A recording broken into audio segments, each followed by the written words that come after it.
बैटरियों का अध्ययन करेंगे। आज की हेडिंग है बैटरियाँ।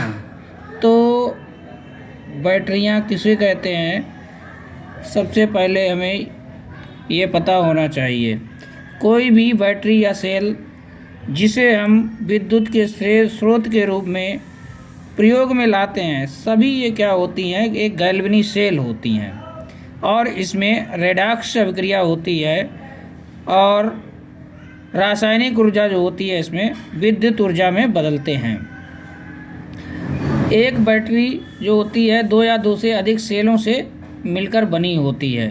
जो हम घर में जलाते हैं जिसे टॉर्च कहते हैं, उसको भी हम लोग कभी कभी बैटरी शब्द से ही यूज करते हैं, क्योंकि उसमें कई सेलें पड़ी हुई होती हैं। तो बैटरी जो होती है कई सेलों से मिलकर बनी होती है। ठीक है। बैटरियां जो है, बैटरियां मुख्य रूप से दो प्रकार की होती हैं। दो प्रकार की होती हैं। नंबर एक है प्राथमिक बैटरी। नंबर एक प्राथमिक बैटरी, प्राथमिक। और नंबर दो है संचायक बैटरी, संचायक बैटरी। ठीक है। तो इसको बोलते हैं प्राइमरी सेल, प्राइमरी सेल, और इसको बोलते हैं secondary cell, secondary cell, cells कह सकते हैं। तो सबसे पहले हम बात करेंगे प्राथमिक बैटरियों की। प्राथमिक बैटरी किसे कहते हैं? तो प्राथमिक बैटरी जो होती हैं, बैटरी किसे कहते हैं?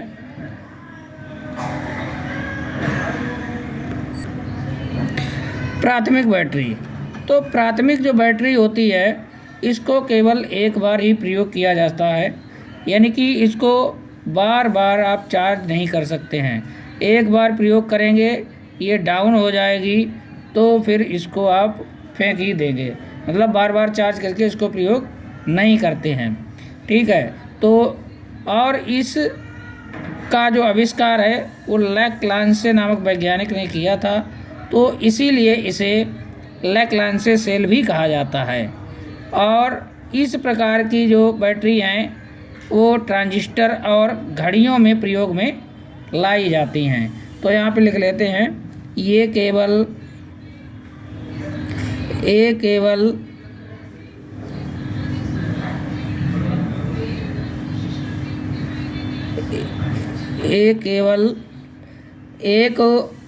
सही कर दें, ये केवल एक बार प्रयोग किए जाते हैं, एक बार प्रयोग किए जाते हैं। ठीक है। एक बार प्रयोग किए जाते हैं। इनको दोबारा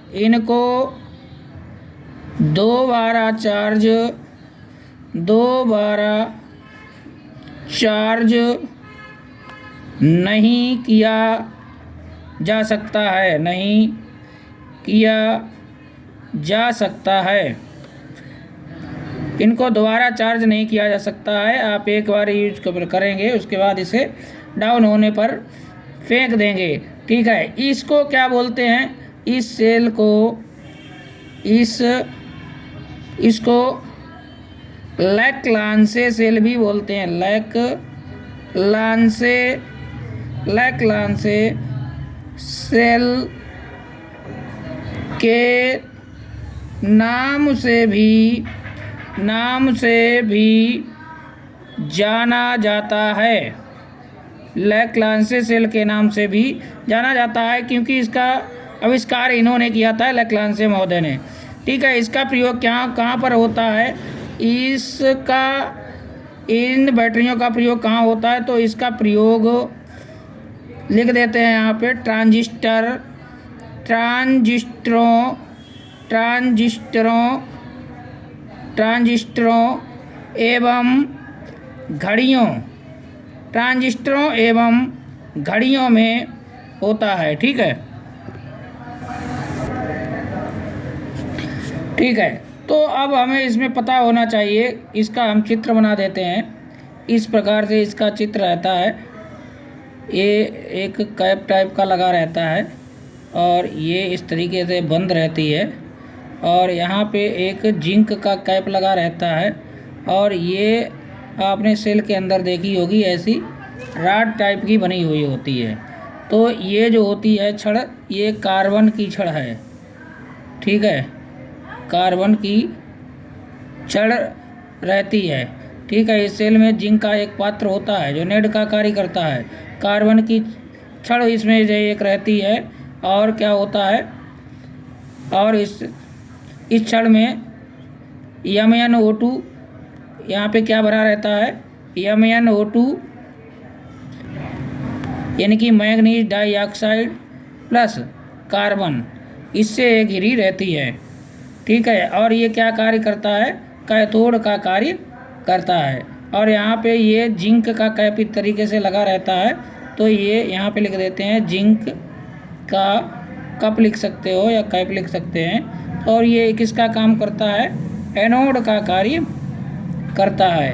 और यहाँ पर जो छड़ है, छड़ किसके द्वारा घिरी रहती है, MnO2 और कार्बन से घिरी रहती है। और ये छड़ किसका काम करती है, कैथोड का काम करती है। ये किसका काम करती है, कैथोड का कार्य करती है। ठीक है, तो हमें पता होना चाहिए एनोड का कार्य कौन करता है। एनोड जो होता है, जो Zn का कप होता है, ठीक है, वो काम करता है, या जिसे पात्र बोल सकते हैं या कैप बोल सकते हैं। और कैथोड का काम कौन करता है, कैथोड का कार्य जो है कार्बन की छड़, ठीक है, प्लस MnO2 व कार्बन चूर्ण। ठीक है, तो ये कार्य करते हैं। और इसके बीच में अमोनियम क्लोराइड एवं जिंक क्लोराइड का पेस्ट भरा रहता है, NH4Cl प्लस जिंक क्लोराइड यानी कि ZnCl2, ये पेस्ट इसमें भरा रहता है। ठीक है, तो ये तो हमें पता चल गया कि एनोड का कार्य कौन करता है और कैथोड का कार्य कौन करता है। इसके बाद हमें इसमें अभिक्रियाओं को देखना है। अभिक्रियाएं इसमें ही मुख्य रहती हैं। तो अभिक्रियाएं,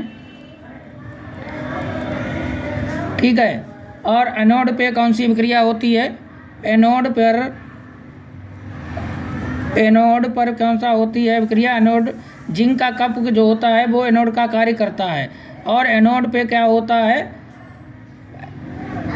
एनोड पे हम लोग जानते हैं ऑक्सीकरण होता है।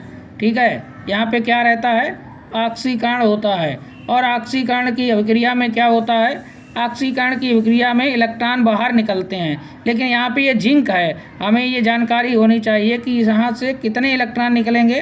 तो यहाँ से 2 इलेक्ट्रॉन ये निकलते हैं। तो ये अभिक्रिया हमें देखनी है। इसके बाद हमें देखना है कि कैथोड पे कौन सी अभिक्रिया होती है, कैथोड पर कौन सी अभिक्रिया होती है। तो यहाँ पे ये MnO2 यानी कि मैंगनीज डाइऑक्साइड और NH4Cl का NH4 प्लस इसके साथ अभिक्रिया होगी। और ये कैथोड में क्या होता है, अपचयन होता है। ये क्या करते हैं, इलेक्ट्रॉनों को ग्रहण करते हैं। ठीक है, तो यहाँ पे क्या होता है, अपचयन होता है। ठीक है, ये इलेक्ट्रॉन ग्रहण कर रहे हैं और क्या बन रहा है, MnOOH, ठीक है, प्लस NH3, ये बन रहा है। अब हम इस अभिक्रिया को, समग्र अभिक्रिया को लिखेंगे जोड़ करके। ठीक है, लेकिन हम देखेंगे कि यहाँ पे क्या है, यहाँ पे हम देखेंगे 2 इलेक्ट्रॉन है, ठीक है, लेकिन यहाँ पे क्या है, 1 इलेक्ट्रॉन है। इसीलिए इस पूरी अभिक्रिया को हम क्या करेंगे, 2 से गुणा करेंगे, इसके बाद जोड़ के लिखेंगे, ठीक है। और इसीलिए क्या हो जाएगा, यहाँ पे हम जोड़ के लिखते हैं, Zn को यहाँ लिख लेते हैं। अब 2 से गुणा करेंगे तो यहाँ पे क्या हो जाएगा, 2MnO2 हो जाएगा, प्लस यहाँ पे भी 2NH4 प्लस हो जाएगा गिब्स, यहाँ पर 2 इलेक्ट्रॉन ये कैंसिल हो जाएंगे यहाँ से, ठीक है। तो इसके बाद क्या बचेगा, Zn ये लिख लेंगे यहाँ से, और फिर यहाँ पे क्या लिखेंगे, 2 से गुणा कर रहे हैं तो 2MnOH लिखेंगे, 2 लगाना नहीं भूलेंगे, अगर 2 लगाना भूल जाएंगे तो रिएक्शन जो है गड़बड़ हो जाएगी।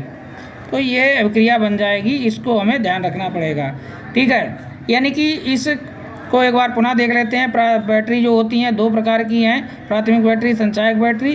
प्राथमिक बैटरी क्या होती है, ये केवल एक बार प्रयोग किए जाते हैं, इनको दोबारा चार्ज नहीं किया जाता है, इसे लेक्लांसे सेल भी कहते हैं। इसका प्रयोग ट्रांजिस्टर और घड़ियों में किया जाता है, ठीक है। ये सेल का हमने थोड़ा चित्र बनाया है, इस प्रकार की ये रहती है। इसमें एक जिंक का कैप नीचे लगा रहता है, ये एनोड का कार्य करता है। इसके अंदर एक छड़ रहती है जो कार्बन की होती है, इसके चारों ओर MnO2 और कार्बन से ये चारों तरफ रहता है। और इसके अंदर क्या होता है, NH4 और ZnCl2 का ये मिश्रण इसमें भरा रहता है, ठीक है। ये छड़ जो होती है कैथोड का कार्य करती है, जिंक जो होता है कप का काम, जिंक का कप जो है एनोड का कार्य करता है, ठीक है। इसके बाद हमने क्रियाएँ देखी हैं। Zn यहाँ पे एनोड पे क्या होता था, ऑक्सीकरण का कार्य हो रहा था।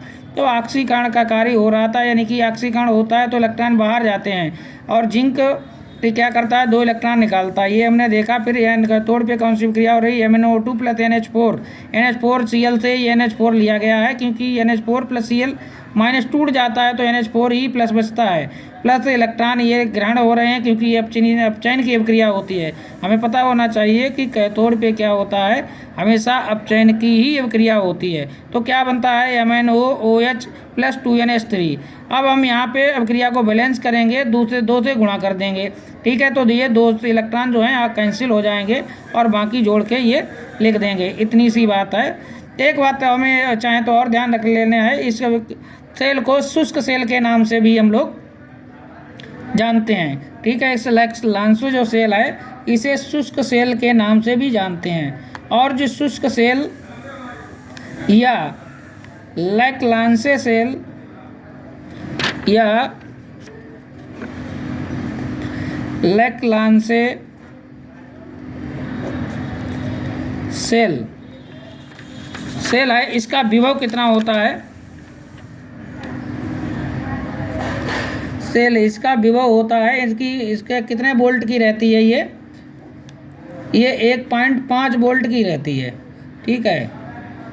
और इसका वोल्ट इतना ही रहता है, फिक्स रहता है जब तक ये काम करती है, कम ज़्यादा नहीं होता है। और इसका उपयोग हमने लिख दिया है, ठीक है, उपयोग हमने लिख दिया ट्रांजिस्टरों एवं घड़ियों में किया जाता है। और ये जो टार्च आती हैं उसमें भी इसका प्रयोग किया जाता है, ठीक है। रिमोट जो होते हैं उनमें भी इसका प्रयोग किया जाता है। तो ये भी चीज़ें हम लिख सकते हैं। इसके बाद हम बात करेंगे द्वितीयक बैटरी की।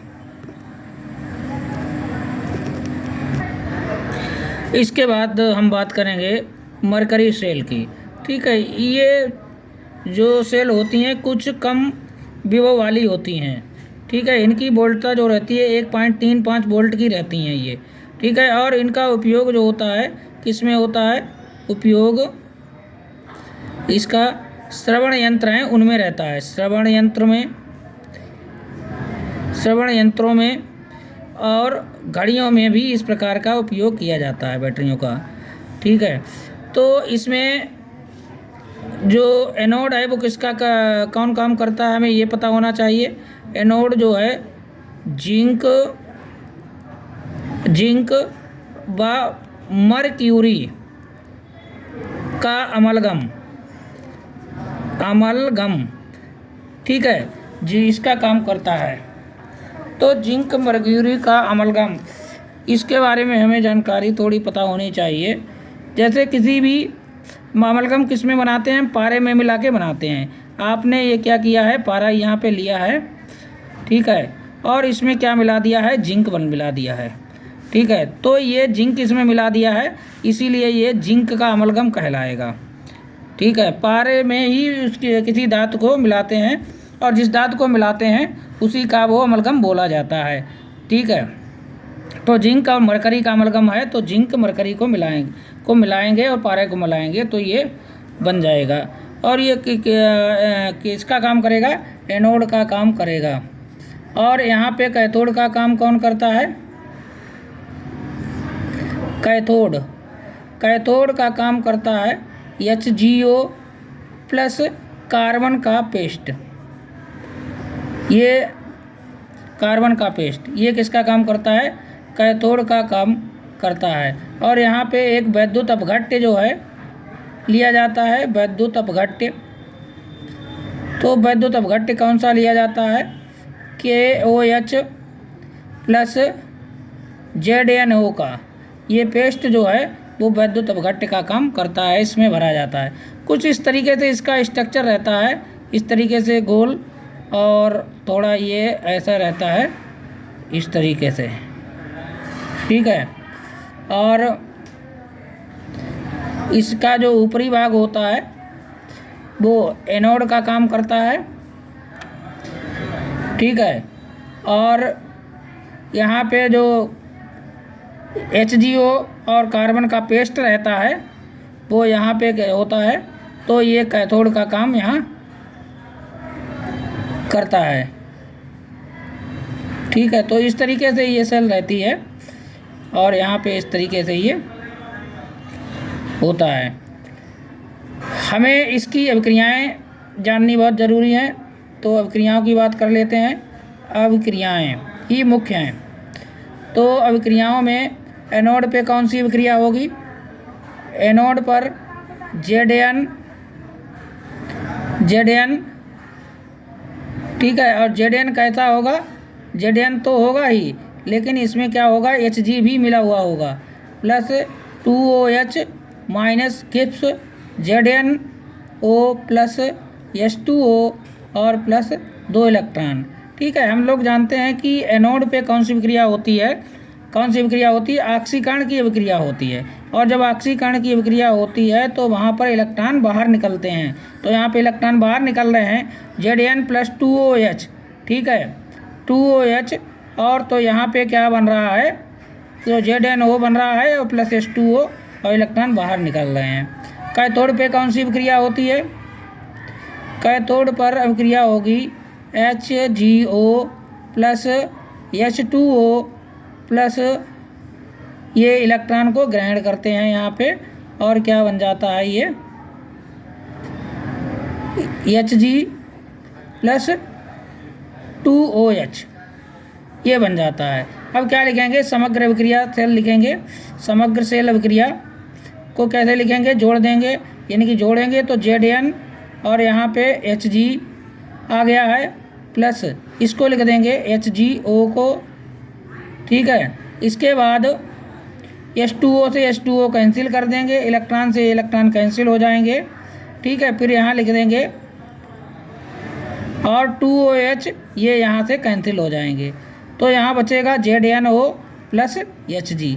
ये सेल की समग्र अभिक्रिया जो है सेल लिख देंगे। और इसकी वोल्टता यहाँ पे हम लिख देते हैं।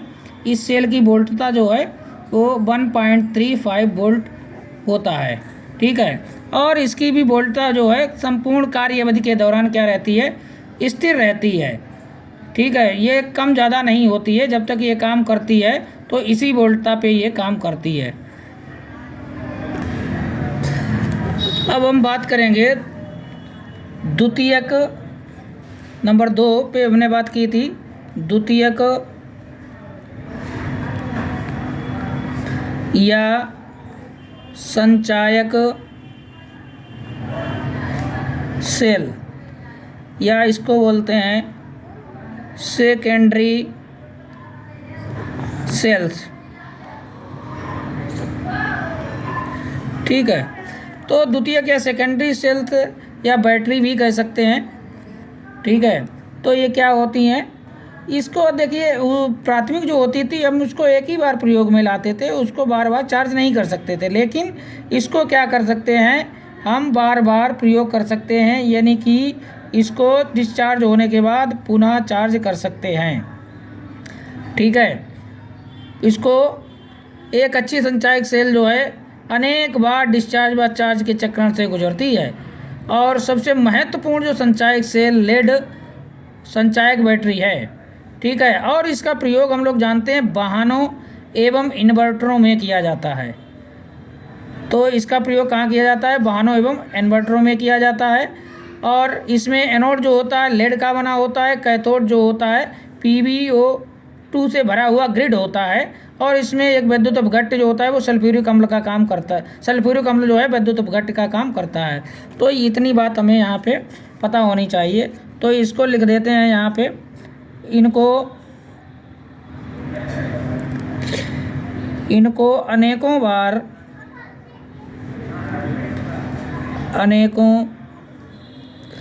बार प्रयोग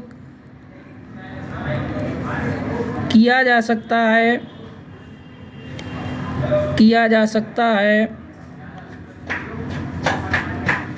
क्योंकि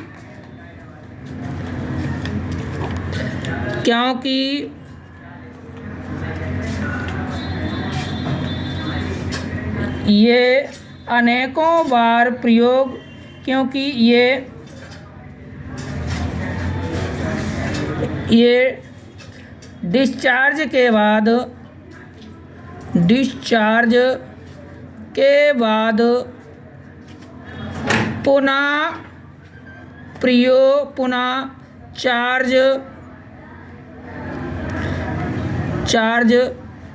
की जा सकती हैं। ठीक है, इसका एक हम चित्र बना लेते हैं। ठीक है, ये हमने ग्रिड बनाए हैं। ठीक है, और ये ग्रिड काहे का है, PV का बना हुआ है। ठीक है, PV का बना हुआ है ये, और ये वाले ग्रिड जो हैं किसका काम कर रहे हैं, एनोड का काम कर रहे हैं। ठीक है, और ये ग्रिड किसका काम कर रहे हैं, कैथोड का काम कर रहे हैं। तो इस प्रकार से हम ग्रिड बनाते हैं। ठीक है, ये सेल्स का काम करते हैं, और इनको एक के बाद एक रखते हैं। एक एनोड का काम करेगा, एक कैथोड का, एक एनोड का, एक कैथोड का काम करेगा। जो कैथोड का काम कर रहा है इसमें PbO2 भरा हुआ है। ठीक है, इसमें PbO2 भरा हुआ है, और इसमें क्या है, ये PV का बना हुआ है। ठीक है, और यहाँ पे 38% जो है H2SO4 विद्युत अपघट्य का काम कर रहा है। तो ये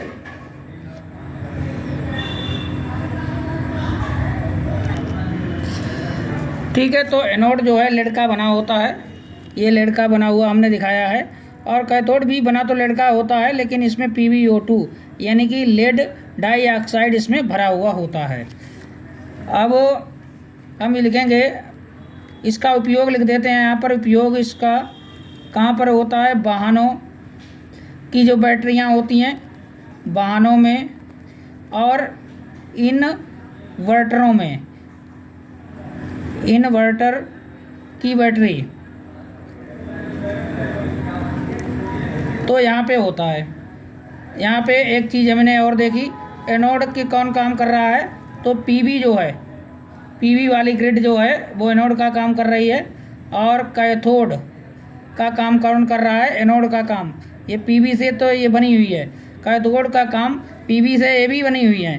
ठीक है, PV से AB बनी हुई है, PV से AB बनी हुई है, लेकिन इसमें क्या भरा होता है, PbO2 से भरा PV ग्रिड। ठीक है, तो ये, और विद्युत अपघट्य का काम कौन करता है, H2SO4, और ये कितना रहता है, 38% इसमें रहता है। अब इसकी अभिक्रियाएं हम देखेंगे। अभिक्रियाएं इसकी बहुत महत्वपूर्ण हैं। अभिक्रियाएं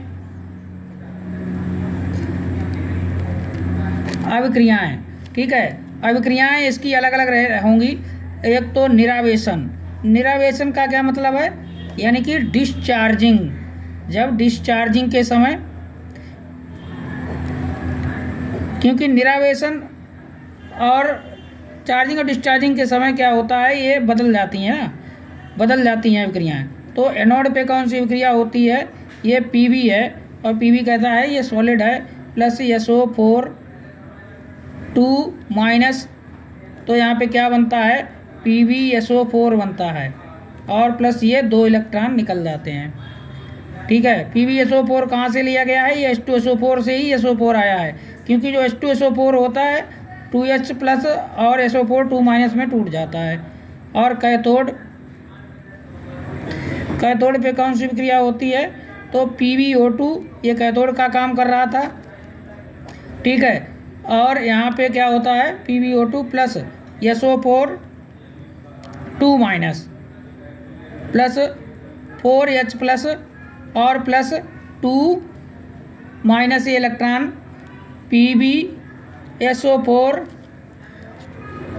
प्लस 2H2O, यह विक्रिया रहती है।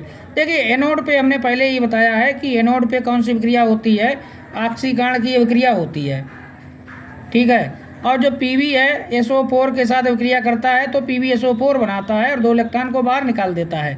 ऑक्सीकरण की विक्रिया में इलेक्ट्रॉन बाहर निकलते हैं, और PbSO4 के साथ विक्रिया करता है, प्लस ये H2SO4 वाले ही है 4H इलेक्ट्रॉन है, वैलेंस के लिए लिए जा रहे हैं, और ये 2 इलेक्ट्रॉन जो है यहाँ पे अपचयन हो रहा है। अपचयन में क्या होता है, इलेक्ट्रॉन ग्रहण होते हैं, तो ये 2 इलेक्ट्रॉन ग्रहण कर रहे हैं, क्या बनाते हैं, PbSO4 बनाते हैं, प्लस 2H2O बनाते हैं। समग्र सेल विक्रिया लिखेंगे, यानी कि जोड़ देंगे इस विक्रिया को, तो क्या प्राप्त हो जाएगा, यानी कि Pb सॉलिड है तो सॉलिड लिख देंगे, प्लस PbO2।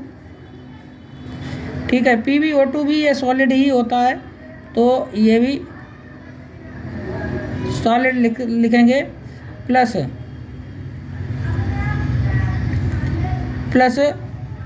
SO4 ये कैंसिल कर देंगे, नहीं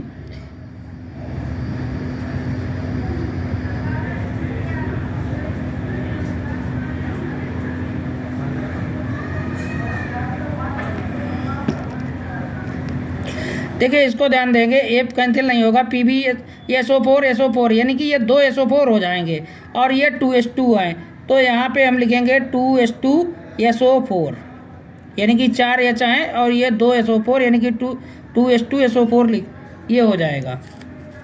और ये कैसा होता है, एक्वस होता है, सॉल्यूशन होता है।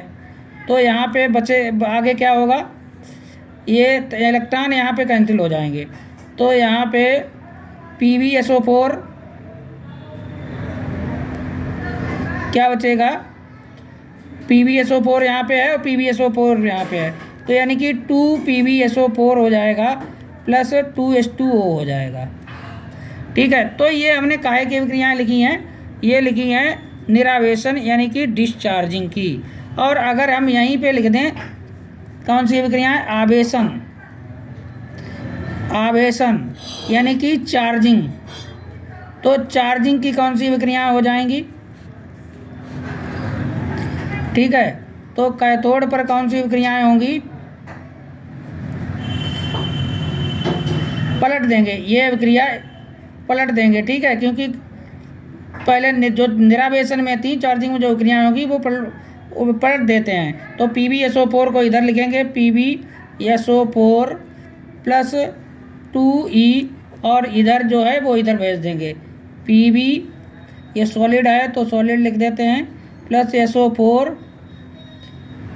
2 माइनस, या -2 कर दो या 2 माइनस कर दो, उससे एक ही बात है। एनोड पे कौन सी विक्रिया होगी, यही होगी, लेकिन हमें पता है क्या करेंगे, पलट के लिख देंगे, PbSO4 plus 2H2O Gibbs PbO2 plus SO4, PbO2 solid है तो सॉलिड लिख देते हैं, कन्फ्यूजन ना हो, ताकि SO4 माइनस के 2 प्लस 4H प्लस, और प्लस ये है 2 इलेक्ट्रॉन, तो 2 इलेक्ट्रॉन यहाँ पे दिखा देंगे। अब इस अभिक्रिया को क्या करेंगे, हम जोड़ के लिख देंगे, समग्र सेल अभिक्रिया लिख देंगे। तो क्या आ जाएगा 2PbSO4, क्यों, क्योंकि 1 1 2 हो जाएंगी, ठीक है, तो 2PbSO4 हो जाएगा। प्लस यहाँ पे क्या है 2H2O है, ठीक है। इलेक्ट्रॉन से इलेक्ट्रॉन तो कैंसिल हो जाएंगे, ये यहाँ से इलेक्ट्रॉन कैंसिल हो जाएंगे, तो इधर क्या बचेगा Pb प्लस PbO2, सॉलिड है ये, सॉलिड, ये भी सॉलिड है तो इसको भी सॉलिड लिख देते हैं, प्लस यहाँ पे क्या बनेगा 2H2SO4, 2H2SO4 बन जाएगा। तो ये अभिक्रिया जो थी, तो ये अभिक्रिया जो है इस तरीके से इसकी हम लोग लिखेंगे, ठीक है। इसके बाद एक दूसरी बहुत ही महत्वपूर्ण संचायक सेल है, उसको बोलते हैं निकेल कैडमियम सेल, और जिसकी बनाने में लागत अधिक होती है, ठीक है, लेकिन उसकी कार्य जो क्रियाविधि है यहाँ पे ज़्यादा है नहीं, तो उस पर हम चर्चा ज़्यादा नहीं करेंगे, ठीक है। तो यही जो है सिलेबस में प्राथमिक और द्वितीयक सेल हैं, तो इसी के बारे में हम लोग चर्चा करेंगे। इसमें महत्वपूर्ण जो है अभिक्रियाएं हैं, अभिक्रियाओं को अगर निरावेशन वाली समझ लेंगे तो उसका उल्टा कर देंगे आवेशन वाली में, बस इतनी सी बात है।